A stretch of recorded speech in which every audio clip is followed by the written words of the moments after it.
Hello बेटा। तो कैसे हैं आप? सही होगा। एंजॉय तो होता ही होगा खूब बढ़िया।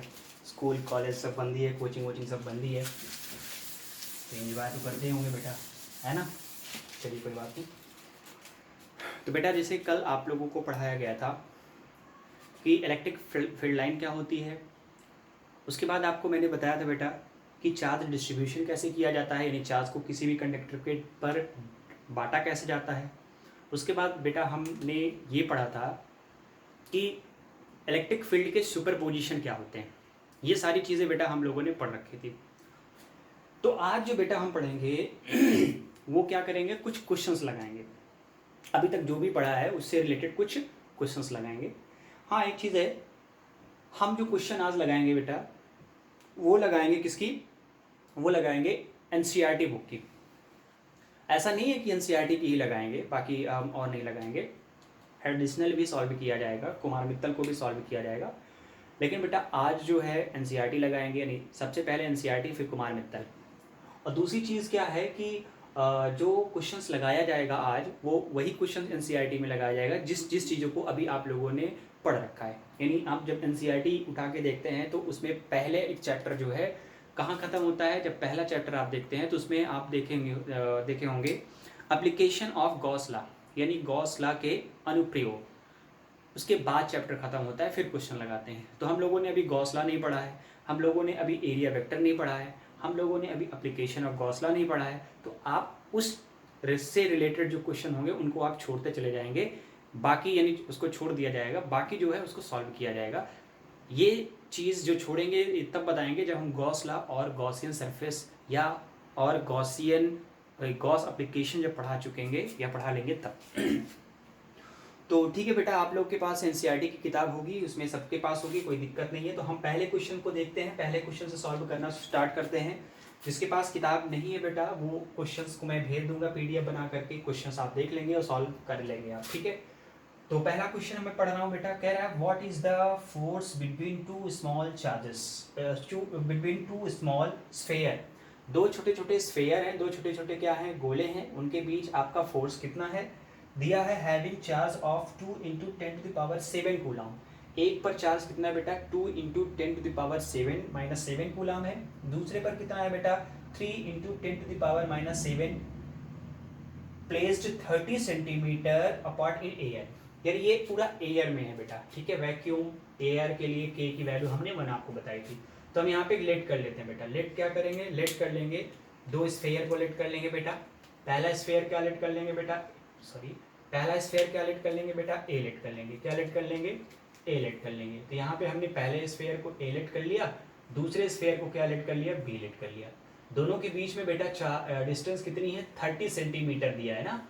तो चलिए 30 सेंटीमीटर लिख लेते हैं। इस पर चार्ज कितना है, क्यूए का चार्ज बेटा कितना है। क्यूए का चार्ज जब देखेंगे तो क्यूए का चार्ज आपका दिया हुआ है बेटा इतना, 2 इंटू 10⁻⁻7 सेंटीमीटर। क्या, 2 इंटू 10⁻⁻7 कूलम, सेंटीमीटर नहीं सॉरी कूलम है आपका।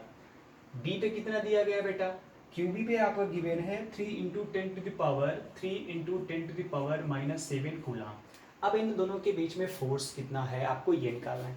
तो देखिए बेटा इस टाइप के क्वेश्चन को सॉल्व करते समय हम लोगों ने ये पढ़ रखा था कि यहाँ पर हम कौन सा लॉ लगाएंगे, यहाँ पे कूलॉम्स लॉ लगाएंगे। क्या लगाएंगे, कूलॉम्स लॉ, है ना।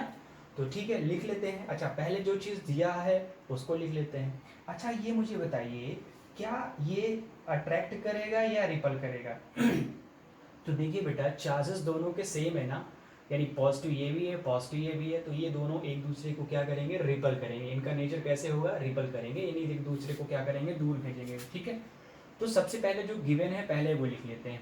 गिवन क्या है बेटा आपका, क्या क्या दिया हुआ है, क्यूए दिया हुआ है कितना, 2 इंटू 10⁻⁻7 कूलम। क्यूबी क्या गिवन है बेटा, 3 इंटू 10⁻⁻7 कूलम। दोनों के बीच डिस्टेंस आर गिवन है 30 सेंटीमीटर बेटा। कूलम कूलम दोनों गिवन है तो सेंटीमीटर को आप मीटर में कन्वर्ट कर लेंगे। तो आप जानते हैं 1 सेंटीमीटर में कितने होते हैं मीटर, 10⁻2 आपका माइनस मीटर होता है। आप इसको मीटर में कन्वर्ट कर लिए। अब यहाँ से क्या होता है, अकॉर्डिंग टू इलेक्ट्रोस्टैटिक फोर्स क्या हो जाएगा, इलेक्ट्रोस्टैटिक फोर्स। इलेक्ट्रोस्टैटिक फोर्स का मतलब वही कूलम्ब्स लॉ जो बेटा होता है। F इज इक्वल क्या होता है 1/4 पाई एप्सिलॉन नॉट हो जाएगा बेटा। यहाँ आपका क्या हो जाएगा Q1 और आपका Q2 divide by are square. बेटा यहाँ से हम रख लेते हैं F की वैल्यू आपको फाइंड करना है। इस पूरे की वैल्यू हम लोगों ने पढ़ रखा है कितना होता है 9 इंटू 10⁻⁴ आपका 9 होता है इंटू Q1 की वैल्यू आप ये रखेंगे 2 इंटू 10⁻⁻7 आपका हो जाएगा इंटू Q2 की वैल्यू आप ये रखेंगे क्योंकि दूसरा आपका चार्ज कितना है ये 3 इंटू 10⁻⁴ आपका क्या हो जाएगा भाई बेटा -7 और डिवाइड बाई कितना हो जाएगा। दोनों के बीच की डिस्टेंस कितनी है बेटा 30 है। 30 इंटू 10⁻⁻2 का होल स्क्वायर। यही तो आप करेंगे ना बेटा। अब देखिए इसको आप सॉल्व कर लेंगे बेटा, ठीक है। तो सॉल्व करना हम आपको अभी आपको बता देते हैं, लेकिन आपको कर लेना है। मैं इसको सॉल्व ऐसे कर देता हूँ 9 इंटू 10⁻⁴ आपका 9।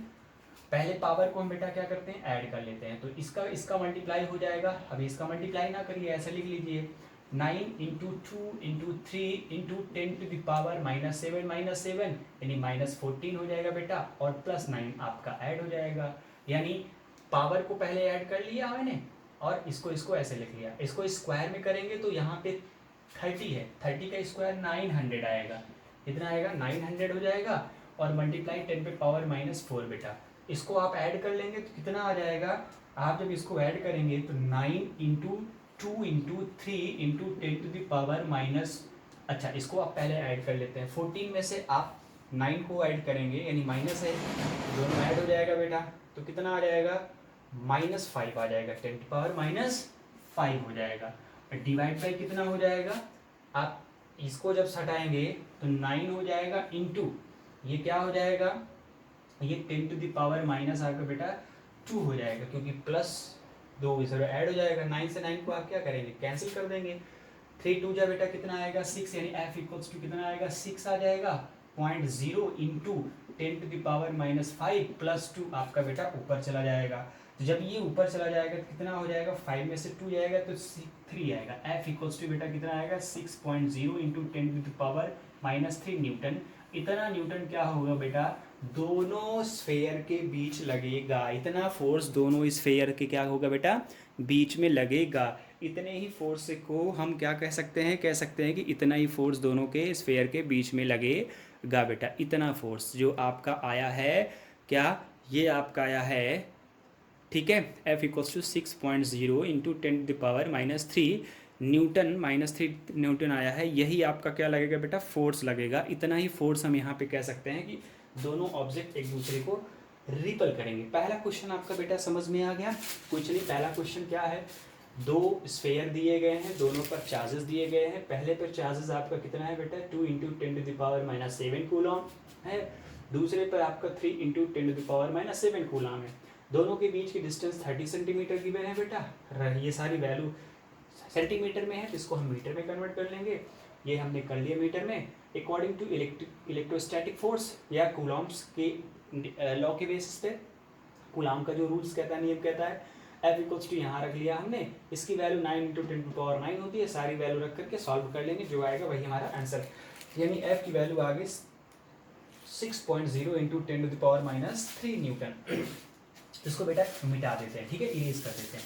चलिए अगले क्वेश्चन को देखते हैं। क्वेश्चन नंबर 2 बेटा क्या है, आपको ये दे देते हैं। क्वेश्चन नंबर 2 देखिए बहुत ही सिंपल क्वेश्चन है, बहुत ज़्यादा टिपिकल नहीं है इतना क्वेश्चन, ठीक है। आप थ्योरी को अगर आप अच्छे से पढ़े होंगे क्वेश्चन को आप बेटा क्या कर सकते हैं अच्छी तरीके से सॉल्व कर सकते हैं। अब देखिए बेटा क्या होता है, दूसरा क्वेश्चन देख लेते हैं ना। क्वेश्चन नंबर 2 क्या है, क्वेश्चन नंबर 2 मैं पढ़ रहा हूँ, आप नोट करते जाइए या आपके पास किताब है तो आप उस किताब को देखते रहिए, कोई दिक्कत नहीं। मैं क्वेश्चन को पढ़ रहा हूँ बेटा और मैं सॉल्व कर रहा हूँ, क्योंकि क्वेश्चन लिखेंगे टाइम ज़्यादा जाएगा और स्पेस बहुत कम है, बोर्ड छोटा है तो इसलिए दिक्कत हो जाएगी। तो क्वेश्चन मैं पढ़ रहा हूँ, कह रहा था electrostatic force on a small sphere, यानी छोटा सा एक स्फेयर है, उस छोटे से स्फेयर पर जो इलेक्ट्रोस्टैटिक फोर्स है क्या गिवन है। जो सबसे पहले गिवन है उसको लिख लेते हैं बेटा। गिवन आपका कितना है, फोर्स गिवन है, क्या गिवन है F, इलेक्ट्रोस्टैटिक फोर्स आपका गिवन है। कितना गिवन है इलेक्ट्रोस्टैटिक फोर्स, दिया हुआ है आपका 0, हाँ ठीक है क्या दिया हुआ है आपका the electrostatic force on a small sphere of charge, जो है चार्ज दिया गया है, फोर्स नहीं गिवन है, अभी फोर्स आगे दिया है, चार्ज दिया गया है। कितना गिवन है बेटा चार्ज? आपका Q1 गिवन है आपका 0.4 आपका माइक्रो कूलॉम, इतना दिया है। The electrostatic force on a small sphere of charge इतना, due to another small of sphere इतना, दूसरे का भी स्फेयर का चार्ज दिया है -0.8 माइक्रो कूलॉम। बेटा माइक्रो कूलॉम को पहले आप कूलॉम में कन्वर्ट करेंगे तो आप जानते हैं 1 micro coulomb equals to 1 micro equals to 10⁻⁻6 आपका मीटर होता है। तो आप कन्वर्ट कर दिए 0.4 इंटू 10⁻⁻6 कूलॉम आपका आ गया। इसको भी आप कन्वर्ट करेंगे तो -0.8 इंटू 10⁻⁻6 कूलॉम आपका आ गया। ठीक है बेटा, तो स्फेयर है, दोनों स्फेयर पर चार्जेस आपके गिवन है। Q1 का चार्जेस 0.4 इंटू 10⁻⁻6 कूलॉम है, दूसरे चार्ज का फोर्स कितना है -0.8 इंटू 10⁻⁻6 कूलॉम है। दोनों के बीच जो बेटा फोर्स लग रहा है, एयर में है फोर्स F जो लग रहा है, इलेक्ट्रोस्टैटिक फोर्स कितना है 0.2 न्यूटन का फोर्स लग रहा है, यानी दोनों के बीच जो फोर्स लगेगा न्यूटन 0.2 न्यूटन का है। क्वेश्चन ये होता है बेटा यहाँ पे कि फोर्स कैसे होगा, नेचर कैसा होगा। तो ऑब्वियसली एक पॉजिटिव है एक नेगेटिव है, तो दोनों के बीच अट्रैक्शन का फोर्स होगा, क्योंकि जब दोनों अपोजिट चार्जेस होते हैं तो दोनों के बीच क्या होता है बेटा, अट्रैक्शन का होता है ना, तो अट्रैक्शन करेगा। अब यहाँ से पूछ क्या है, what is the distance between the, what is the distance क्या निकालना है आपको बेटा, what is the distance between the two sphere. Distance क्या है, गुड क्वेश्चन ना। चलिए डिस्टेंस पहला आपको फाइंड क्या करना है, फाइंड क्या करना है आपको, पहले में आपको निकालना है बेटा R कितना होगा। दूसरा क्या फाइंड करना है, दूसरा कह रहा है what is the force on the second sphere due to the first. दूसरे स्फीयर के द्वारा, दूसरे स्फीयर से पहले स्फीयर पर फोर्स कितना होगा, F भी आपको निकालना है, कितना फोर्स लगाएगा बेटा।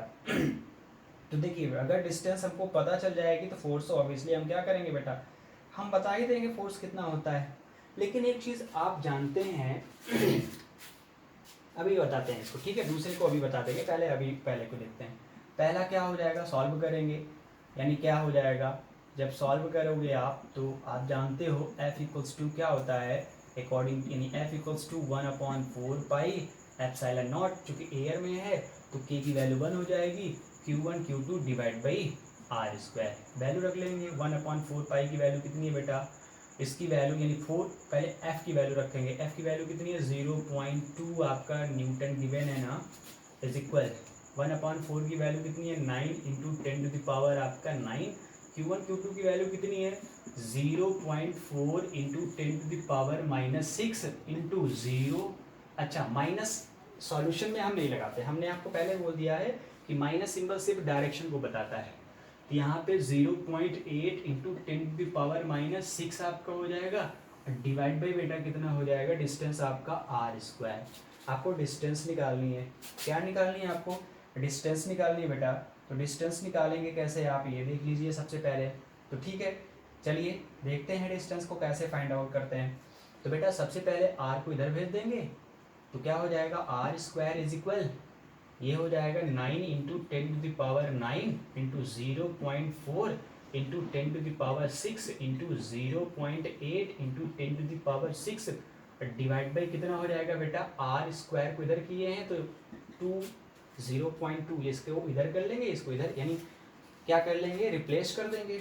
हम ऊपर वाले को पहले सॉल्व कर लेंगे बेटा, R स्क्वायर इज इक्वल कितना हो जाएगा बेटा, जब आप ऊपर वाले को सॉल्व करेंगे इसको तो टोटल अगर आप देखेंगे तो सॉल्व करके कितना आएगा आपका, अच्छा टोटल मैं सॉल्व करके बगल बता देता हूँ, इतना ही आएगा, आप भी सॉल्व कर लेंगे। जब इन सबको सॉल्व करेंगे बेटा तो नियर अबाउट कितना आ जाएगा 144 इंटू 10 टू द पावर -4। कैसे सॉल्व करना है बेटा, पहले आप इसको आप क्या करेंगे, कैंसिल आउट कर देंगे। तो कैंसिल आउट करेंगे तो कितना बचेगा, 2 बचेगा ना, कितना बचेगा 2 बचेगा। उसके बाद आप जो ऐड कर लेंगे, ठीक है, ऐड कर यानी किसको, पहले पावर को आप ऐड कर लेंगे, उसके बाद इसको आप डिवाइड कर लेंगे तो ये आपका 2 आएगा, 9 2 18, 18 का मल्टीप्लाई 18 का मल्टीप्लाई 8 में करेंगे तो इतना ही आपका आ जाएगा बेटा। ठीक है, तो R की वैल्यू जब निकालेंगे बेटा तो कितना हो जाएगा, इसको रूट में करेंगे ना, 144 इंटू 10 टू द पावर -4 आप कर लेंगे। बेटा जब इसको आप सॉल्व करेंगे तो ये आएगा 12 इंटू 10⁻⁻2 बेटा आ जाएगा। इसको आपको क्या करना है, सेंटीमीटर में या मीटर में कन्वर्ट कर लीजिए, तो इसको हम मीटर में कन्वर्ट कर लेते हैं बेटा। तो कितना इसको लिख सकते हैं, लिख सकते हैं 0, ये सेंटीमीटर में आया है, इसको लिख सकते हैं 0.12 मीटर, यानी दोनों के बीच डिस्टेंस कितनी हो जाएगी स्फीयर का, 0.12 मीटर। अब देखिए दूसरा क्वेश्चन क्या कह रहा है बेटा, दूसरा कह रहा है कि दोनों के बीच फोर्स यानी दूसरा पहले को कितने फोर्स लगाएगा। तो देखिए बेटा दो स्फीयर है ना, यानी एक आपका Q1 है और एक आपका Q2 है, तो दोनों के बीच जो फोर्स लगेगा, जितना फोर्स ये इसको अट्रैक्ट करेगा उतना ही फोर्स ये इसको अट्रैक्ट करेगा ना, तो दोनों के बीच फोर्स क्या होगा बेटा, सेम होगा। क्या होगा, सेम होगा, सेम फोर्स से अट्रैक्ट करेगा। यानी ए बी पर जो फोर्स लगाएगा 0.2 न्यूटन का लगाएगा, इसको इसके थ्रू जो फोर्स लगाएगा 0.2 लगाएगा, क्योंकि डिस्टेंस दोनों की सेम है बेटा। क्या है, डिस्टेंस दोनों की सेम होती है। और अकॉर्डिंग टू कूलॉम्स लॉ क्या होता है, F इक्वल्स टू 1/4 पाई, यानी F ऑलवेज डायरेक्टली प्रोपोर्शनल आपका होता है Q1 Q2 और R स्क्वायर के। तो चार्जेस का मल्टीप्लाई जो इतना होगा, यानी जो ये इस पर पहले वाले स्फीयर पर दूसरे के थ्रू जो फोर्स लगेगा उतना ही फोर्स दूसरे वाले के थ्रू पहले पर और पहले वाले के थ्रू दूसरे पर, यानी दोनों इक्वल फोर्स लगाएंगे। तो दूसरा आपका जो आंसर हो जाएगा वो क्या हो जाएगा, 0.2 न्यूटन का बेटा क्या लगाएगा, फोर्स लगाएगा। तो इसको हमेशा अपने दिमाग में या आप इसको मेमोरी में भर लेना, ठीक है। ये क्वेश्चन नंबर बेटा क्या हो गया, सेकेंड हो गया। क्वेश्चन नंबर कौन सा हो गया, ये सेकेंड हो गया। क्वेश्चन नंबर थर्ड देखते हैं बेटा क्या होता है ना, थर्ड देखते हैं। चलिए क्वेश्चन नंबर थर्ड देख लेते हैं बेटा, क्या है आपका क्वेश्चन नंबर थर्ड देख लेते हैं, ठीक है बेटा। चलिए क्या गिवन है क्वेश्चन नंबर थर्ड, मैं पढ़ रहा हूँ क्वेश्चन, आप बस लगाते जाइए, मैं क्वेश्चन को पढ़ रहा हूँ। क्वेश्चन नंबर थर्ड आपका क्या है, क्वेश्चन नंबर कौन सा बेटा, थर्ड।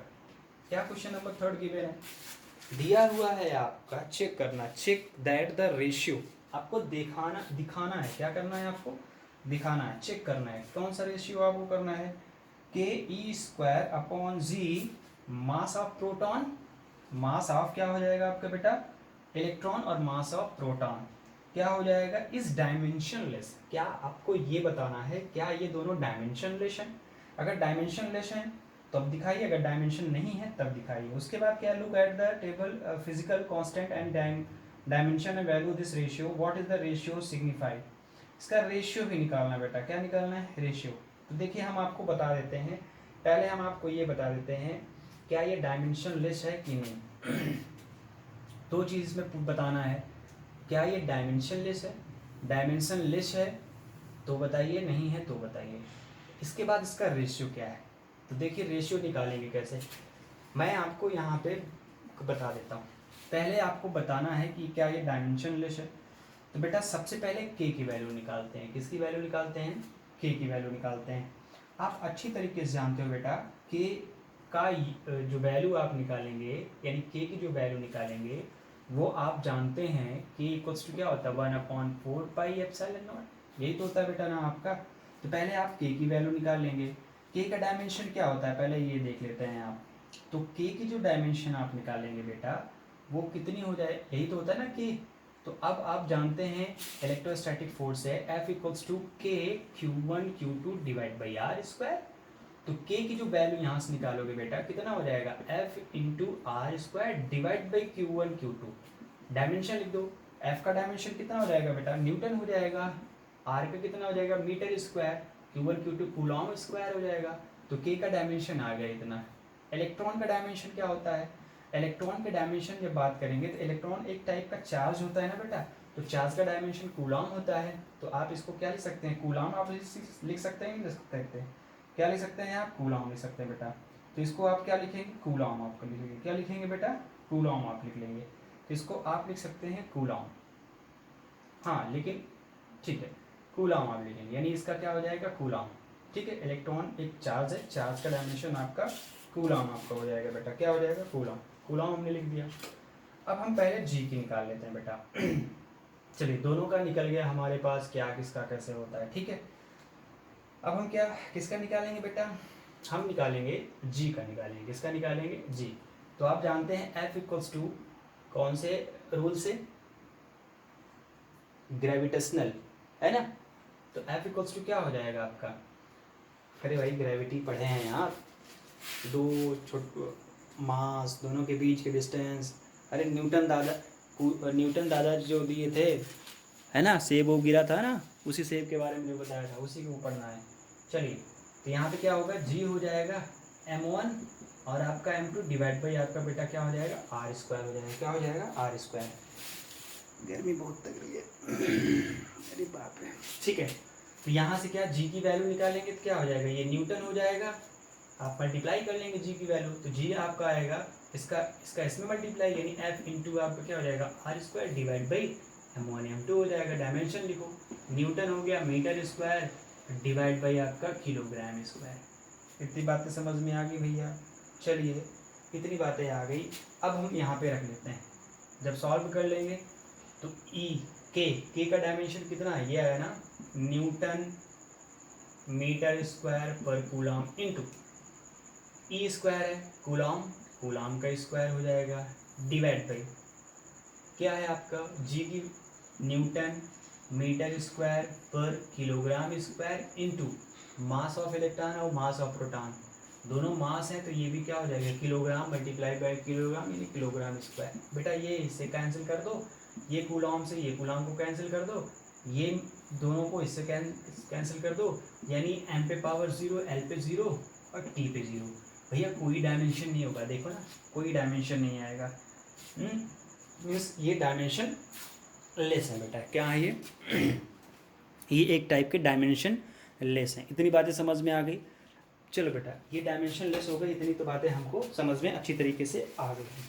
अब इसको इरेज कर लेते हैं। अब इसी का दूसरा टॉपिक, यानी इसी का दूसरा क्या कह रहा है, इसका रेशियो भी निकालना है बेटा। क्या निकालना है? रेशियो भी निकालना है। और सारी वैल्यू आपको गिवन है, बस वैल्यू रख करके सॉल्व करना है बेटा। क्या करना है? वैल्यू रख करके आपको सॉल्व कर लेना है, बस और कुछ नहीं करना। तो देखिए, जो बेटा वैल्यू आप पढ़े हैं, आप के की तो वैल्यू आप जानते हैं, 9 इंटू 10⁻9 है। ठीक है, यूनिट अभी नहीं लिखना है बेटा यहाँ पे आप। ठीक है, उसके बाद क्या है आपका, अच्छा नहीं यूनिट लिखना है, आगे लिख दो, कोई दिक्कत नहीं है। तो लिखेंगे आप न्यू यूनिट, तो कितना हो जाएगा आपके बेटा, जब इसकी आप यूनिट लिखेंगे तो भी जस्ट मैंने आपको बताया है न्यूटन मीटर स्क्वायर पर कूलम स्क्वायर, यही तो आपका होता है ना, सॉरी कूलम स्क्वायर। जी की वैल्यू, जी इलेक्ट्रॉन पे चार्ज कितना है, 1.6 इंटू 10⁻⁻19 कूलम। कैपिटल जी कितना होता है बेटा, 6.67 इंटू 10⁻11 आपका होता है। कितना न्यूटन आपका हो जाएगा मीटर स्क्वायर पर किलोग्राम स्क्वायर बेटा। मास ऑफ इलेक्ट्रॉन बेटा, ये टेबल में आपको, यानी आपको पता होना चाहिए, या एग्जाम में वैसे बेसिकली दे दिया रहता है, नहीं भी दिया रहता है तो आपको पढ़ लेना है, याद कर लेना। ठीक है, थोड़ी बहुत याद कर लिया करो भाई। ठीक है, मास ऑफ इलेक्ट्रॉन कितना हो जाएगा, 9.1 into 10⁻31 kilogram. Mass of proton कितना हो जाएगा आपका, 1.66 इंटू 10⁻27 किलोग्राम। अब ये सारी वैल्यू उठाकर बेटा इसी में रख देते हैं, है ना। इसी में रख करके हम क्या करेंगे, सॉल्व कर लेंगे। सॉल्व करने के बाद जो आएगा वो इसका रेशियो हो जाएगा। क्या हो जाएगा ये, रेशियो। तो भैया देखो, हम रख देते हैं और डायरेक्ट हम बता देंगे कितना आएगा, है ना। मैं अपने यहाँ कैलकुलेटर का यूज़ कर रहा हूँ, बट आप मत करना, आप थोड़ा सा बैठ करके कर लेना, है ना। आप लोग के पास टाइम होता है खूब बढ़िया, ठीक है, लेकिन और बाकी टाइमों से फुर्सत मिले तो ना। चलिए कोई बात नहीं, के की वैल्यू रख दो, 9 इंटू 10⁻9 इंटू इलेक्ट्रॉन पे कितना है, 1.6 इंटू 10⁻19 कूलम स्क्वायर कर लो बेटा, डिवाइड बाई। देखो भाई थोड़ा सा हमारी हैंडराइटिंग बहुत अच्छी है तो देखते हैं। जी की वैल्यू कितनी हो जाएगी, 6.67 इंटू 10⁻11 हो जाएगी, इंटू मास ऑफ इलेक्ट्रॉन की वैल्यू कितनी हो जाएगी, 9.1 into 10⁻31 into mass of proton की वैल्यू 1.66 इंटू 10 कितनी हो जाएगी, -27। बेटा देखो, अब इसको जब सॉल्व करोगे पहले इसको स्क्वायर कर लेना, पावर ऐड कर लेना सबका, फिर आप इसको स्क्वायर करोगे यानी सॉल्व कर लोगे तो इसका जो रेशियो आएगा बेटा वो मैं लिख दे रहा हूँ। रेशियो कितना आएगा आपका, रेशियो जो इसका आएगा बेटा वो कितना हो जाएगा, 2 नियर अबाउट आएगा, नियर अबाउट मैं लिख रहा हूँ, ठीक है। कितना आएगा 2.3 इंटू 10⁻39।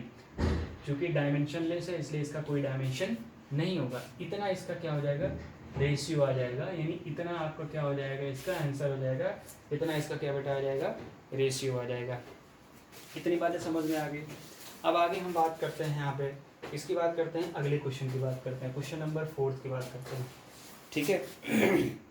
अब देखिए क्वेश्चन नंबर 4 क्या है, इसका डायमेंशन इतना आ जाएगा, यूनिट तो कोई होती नहीं है इसकी, तो यूनिट आप लिखेंगे नहीं। क्वेश्चन नंबर 4 क्या है, क्वेश्चन मैं पढ़ रहा हूँ, इसको आप खुद से आप क्या करेंगे, लिख करके हमको बताएंगे। रीज़न क्या है, क्योंकि इसमें आपको सिर्फ रीज़न देना है। क्या देना है बेटा, रीज़न देना है, इसलिए आप इसको बताएंगे। ठीक है, चलिए अगले क्वेश्चन नंबर 4 की बात करते हैं। किसकी बात करते हैं बेटा, क्वेश्चन नंबर 4 की बात करते हैं। इसमें रीज़न देना है।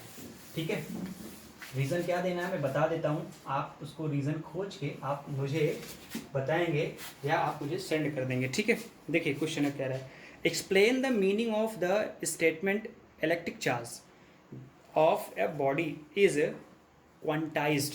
भैया इलेक्ट्रिक चार्ज बॉडी में क्वांटाइज्ड क्या है, इसका मतलब आपको बताइए। तो क्वांटाइजेशन ऑफ चार्ज तो आप पढ़े हैं, है ना, क्वांटाइजेशन ऑफ चार्ज क्या होता है, चार्ज को कैसे हम डिवाइड कर लेते हैं। दूसरा कह रहा है वाई कैन वन क्या है आपका, ignore quantization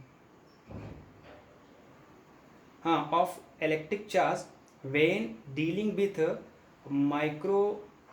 microscope large scale charge. ठीक है, तो ये भी आपको बताना है क्या, कि जब हम लार्ज स्केल माइक्रोस्कोप से क्या करते हैं, जब स्केल करते हैं तो उसका इग्नोर क्यों कर देते हैं, क्वांटाइजेशन। ठीक है, तो बेटा ये आपको क्या करना है, आपको लिख करके मुझे बताना है। अगर नहीं आप कर पाते हैं तो मैं इसको आपको भेज दूंगा, सेंड कर दूंगा, क्योंकि ये स्टेटमेंट है, स्टेटमेंट तो हम आपको लिखवाएंगे नहीं, बस आपको ये स्टेटमेंट लिखना है। ठीक है, चलिए अगले क्वेश्चन 1.5 क्वेश्चन क्या कह रहा है, when a glass rod is rubbed with a silk cloth. जब किसी सिल्क क्लॉथ से एक रॉड को रब किया जाता है, चार्ज अपीयर ऑन बोथ, दोनों पे चार्ज आ जाता है। हम लोगों ने पढ़ रखा है कि पॉजिटिव पे भी आ जाता है और नेगेटिव, यानी रॉड पर भी आ जाता है और सिल्क के कपड़े पर भी आ जाता है, कोई डाउट नहीं। A similar phenomena is observe with many other pair of bodies. बहुत सारी दो बॉडीज़ पर ये होता है। ठीक है, explain how is observe is consistent with the law of conservation of charge. तो भैया law of conservation of charge क्या है, एक्चुअली हमने आपको एक्सप्लेन किया था कि मान के चलिए ये एक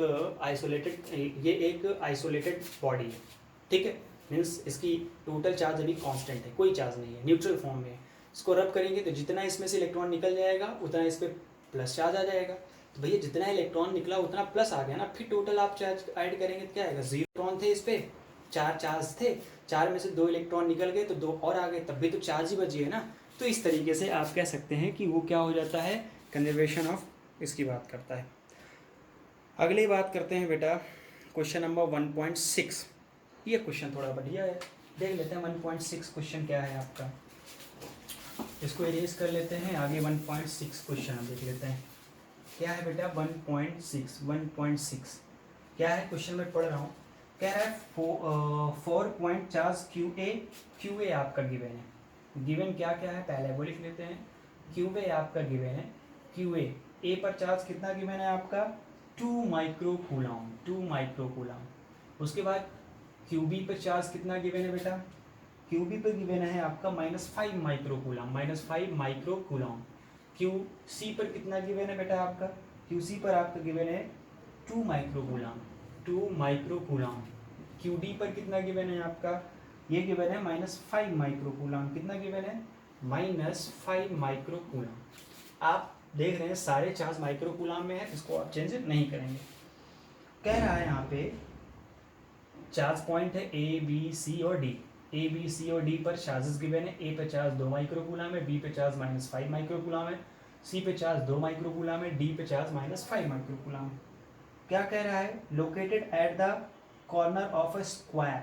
स्क्वायर बना लेते हैं, है ना बेटा, यहाँ बना लेते हैं, एक स्क्वायर बना लेते हैं। स्क्वायर का मतलब होता है जिसकी सारी साइडें क्या होती है, इक्वल होती हैं। बेटा ये इक्वल, ये इक्वल, ये ए हो गया, क्यू ए हो गया, ये आपका क्यू बी हो गया, ये आपका क्यू सी हो गया और क्यू आपका डी हो गया।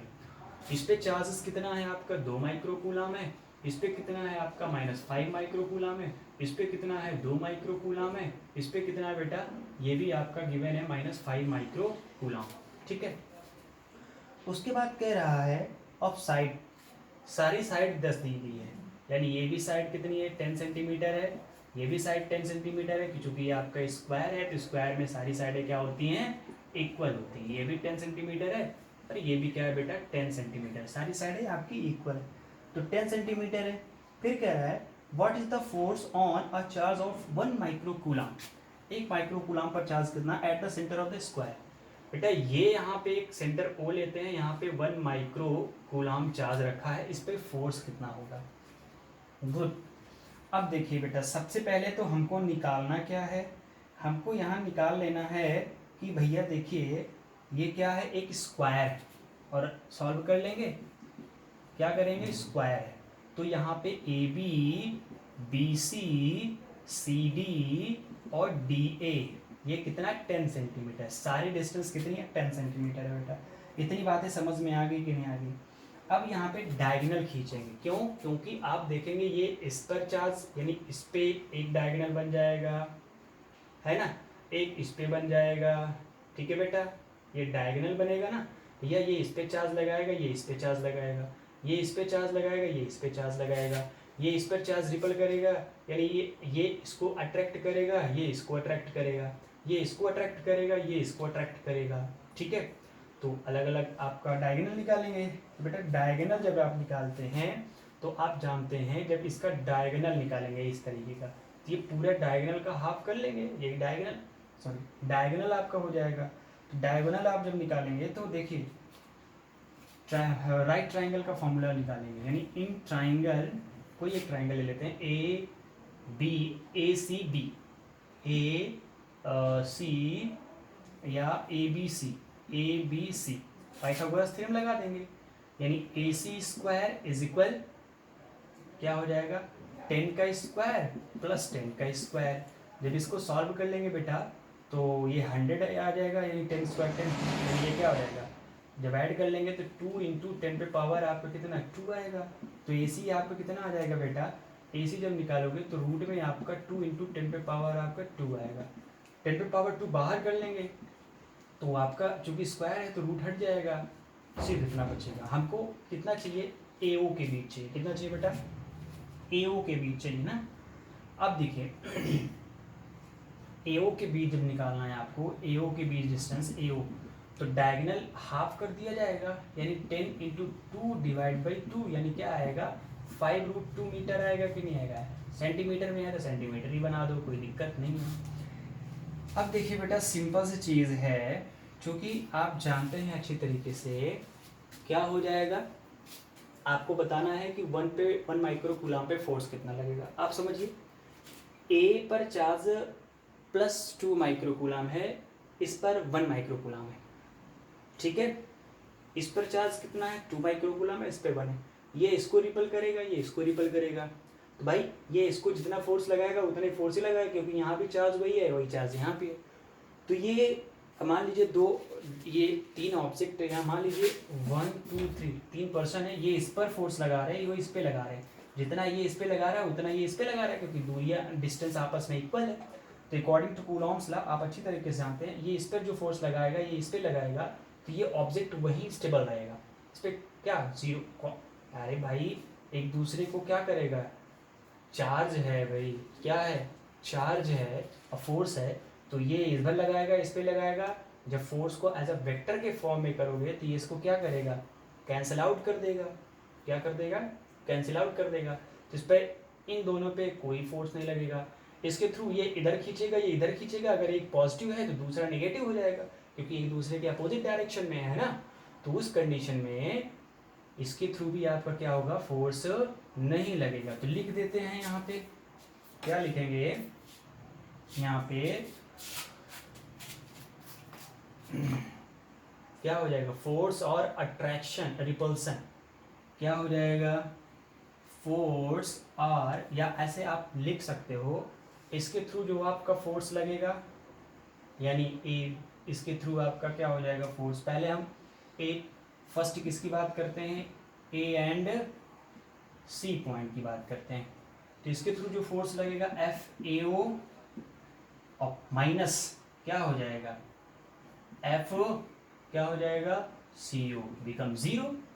अब आप कहेंगे माइनस क्यों लगा, क्योंकि आप देखें ये इसका डायरेक्शन क्या है, इधर है, इसका डायरेक्शन इधर है, दोनों अपोजिट डायरेक्शन में, तो सेम डायरेक्शन करने के लिए एक को माइनस लगा देंगे तो जीरो लग जाएगा इस पे फोर्स। ये देखिए यहाँ पे क्या, किस पे बात करेंगे, दूसरा बी एंड डी के लिए बी और डी निकालोगे तो क्या हो जाएगा, एफ आपका क्या हो जाएगा, बी ओ, ठीक है, और प्लस आपका माइनस एफ क्या हो जाएगा, डी ओ। ये भी चूंकि ये क्या करेगा, ये माइनस है ये प्लस है, ये इसको अट्रैक्ट करेगा, ये माइनस है प्लस है, ये इसको अट्रैक्ट करेगा, तो जितना ये अट्रैक्ट करेगा उतना ये, तो ये भी फोर्स क्या आएगा, जीरो हो जाएगा। तो भैया वन पर कोई भी यानी फोर्स नहीं लगेगा। इतनी बातें समझ में आ गई। चलिए बेटा इतनी आप बातें समझ में आ गई हैं तो आप इसको क्या कर सकते हैं, आप इसको नोट कर सकते हैं, कोई दिक्कत नहीं है।